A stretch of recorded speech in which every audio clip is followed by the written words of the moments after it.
எல்லாருக்கும் வணக்கங்க. இது ஒரு சின்ன ஒரு அவேர்னஸ் வீடியோ. கண்டிப்பா எல்லாரும் பாருங்க. எங்க வீட்ல நடந்த ஒரு விஷயம். எங்க வீட்ல ஃபர்ஸ்ட் ஃப்ளோர்ல ஒரு பெட்ரூம் இருக்குங்க. அந்த பெட்ரூம்ல நாங்க ஏசி ஃபிட் பண்ணிருக்கோம். அந்த ஏசியோட அவுட்லெட் வழியா ஒரு பாம்பு உள்ள வந்து ஏசி வழியா உள்ள வந்து எங்க பெட்ல விழுந்துருச்சுங்க. ஸோ அது எப்படின்னா, ஹஸ்பண்ட் வந்து நைட்டு தூங்க போயிருக்கிறாரு. லைட் எல்லாம் ஆஃப் பண்ணிட்டு ஏசி போட்டிருக்கிறாருங்க.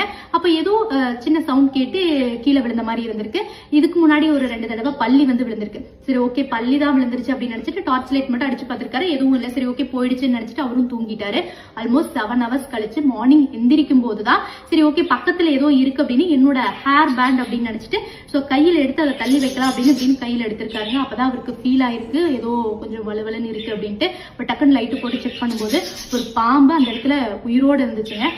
நாங்கெல்லாம் பார்த்து எல்லாரும் ரொம்ப ரொம்ப ஷாக் ஆகி ரொம்ப பேனிக் ஆயிட்டோம். ஸோ அவரையும் டென்ஷன் பண்ணிட்டோம். பட் அவர் வந்து கடைசி வரைக்கும் எதுக்கும் டென்ஷன் ஆகாம பேனிக் ஆகாம ரொம்ப ரிலாக்ஸா இருந்தாரு. இமீடியட்டா நாங்கள் ஹாஸ்பிட்டல் போயிட்டோம். ஸோ ஹாஸ்பிட்டல் என்ன சொன்னாங்க அப்படின்னா, ஸோ இந்த ஒரு பாம்பு வந்து காமன் கிரைட், அதாவது கட்டுவிரியினோட வெரைட்டி. ஸோ இது கடிக்கும் பொழுது அந்த பைட் மார்க் அப்படிங்கிறது தெரியாது அப்படின்னு சொன்னாங்க. ஏன்னா எங்களால பைட் மார்க் ஃபைண்ட் அவுட் பண்ண முடியலைங்க. ஆனா அதோட வாயிலும் பிளட் இருந்தது, இவரோட ட்ரெஸ்லயும் வந்து பிளட் ஸ்டெயின் அப்படி இருந்துச்சு. ஸோ அதனாலதான் நாங்க ரொம்பவே பேனிக் ஆயிட்டோம். பட் 2-3 days வந்து ரொம்ப அப்சர்வேஷன் எல்லாம் வச்சு ஸோ கடவுளுடைய அருள் எந்த ஒரு பிரச்சனையும் இல்லை, நாங்க நல்லபடியா வீட்டுக்கு வந்துட்டோம். ஸோ நான் ஏன் வந்து இந்த விஷயத்தை உங்களோட ஷேர் பண்ணிக்கிறேன், அதாவது ஃபர்ஸ்ட் ஃப்ளோர்லிங்க, கிரவுண்ட் ஃப்ளோர் கிடையாது. ஃபர்ஸ்ட் ஃப்ளோர்ல ஏசிக்கான அவுட்லெட் வந்து அந்த சன்சைட்ல வச்சிருக்கோம். ஸோ அதுல ஒரு சின்ன ஒரு ஹோல் தான் இருக்கு. ஸோ அந்த ஹோல் வழியா உள்ள வந்து ஏசிக்குள்ள வந்து வந்திருக்கு அப்படிங்கும் போது உண்மையாலுமே எல்லாருக்கும் கேட்கிற எல்லாத்துக்குமே அது ரொம்ப ஒரு ஆச்சரியமா இருந்துச்சுங்க.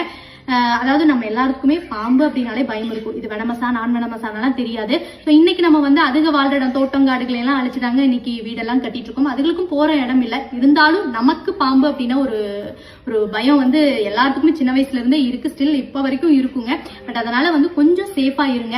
இப்படியும் ஒரு ஆப்ஷன் இருக்கு அப்படிங்கிறதுக்காகத்தான் இந்த வீடியோ ஒரு அவேர்னஸ்க்காக உங்ககிட்ட நான் வந்து ஷேர் பண்ணிக்கிட்டேங்க. உங்க வீட்டுல ஏசி இருந்துச்சு அப்படின்னா அதோட அவுட்லெட்ல இருக்கிற அந்த ஹோல்ஸை வந்து ஏதாவது வலை மாதிரி போட்டு கண்டிப்பா க்ளோஸ் பண்ணி விட்டுருங்க. உங்க வீட்டை சுத்தி மரம் இருந்துச்சு அப்படின்னா அந்த மரத்துல இருக்கிற கிளைகள் ஏதாவது உங்க ஜன்னலை தொட்டுட்டு இருந்துச்சு அப்படின்னா கண்டிப்பா அதை வந்து கட் பண்ணி விட்டுருங்க. பிளஸ் டெய்லியும் நைட்டு தூங்கும் போது பெட்ரூம் பிளஸ் பெட்டெல்லாம் ஒரு தடவை கிராஸ் செக் பண்ணிட்டு அப்புறம் தூங்குங்க. பாத்ரூம்ல ஏதாவது ஹோல்ஸ் இருந்துச்சு அப்படின்னா கண்டிப்பா அதை அடைக்கிறதுக்கு வந்து ட்ரை பண்ணுங்க.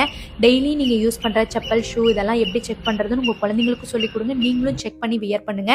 இது ஒரு அவேர்னஸ்க்கான ஒரு வீடியோங்க. ஏன்னா ஒரு விஷயம் நடந்ததுக்கு அப்புறம் நம்ம ஃபீல் பண்ணி பிரயோஜனமே இல்லை. ஸோ முன்னாடி டெய்லியும் நம்ம கவனமா இருக்கிறது அப்படிங்கிறது நம்மளுடைய பாதுகாப்புக்கு ரொம்ப நல்லதுங்க. நன்றி.